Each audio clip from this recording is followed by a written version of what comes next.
Humanistika je večji del človeške zgodovine veljala za prostočasno dejavnost neke izbrane evropske elite, ki je v frakih in cilindrih oziroma za akademskimi nazivi modrovala o tem, kaj dela človeka vredno življenje. V zadnjih desetletjih se je ta proces izobraževanja in spoznavanja radikalno demokratiziral, tako da se nam zdaj zdi, kot da vsak, ki ima 5 minut časa in eno pametno napravo, lahko kadarkoli pride v stik z najsodobnejšimi odgovori na to vprašanje. Težava je, ki se nam je v tem procesu posvetila, da ni nujno dovolj, da lahko snamemo neko informacijo z interneta, ampak da moramo znati o njej tudi misliti in jo razmisliti. Hkrati pa ni dobro, da se zapiramo vsak zase svoje mehurčke in s tem izgubimo stik drug z drugim.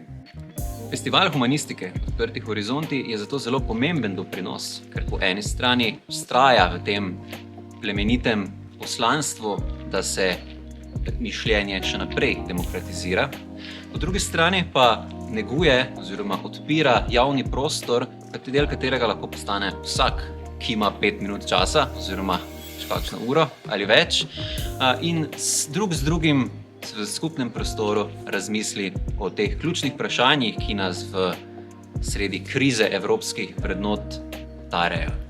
In vse to dokazuje z dinamičnim, odprtim formatom, ter ne zgolj na načelni ravni, ampak v praksi pokaže, da je humanistika lahko odprta.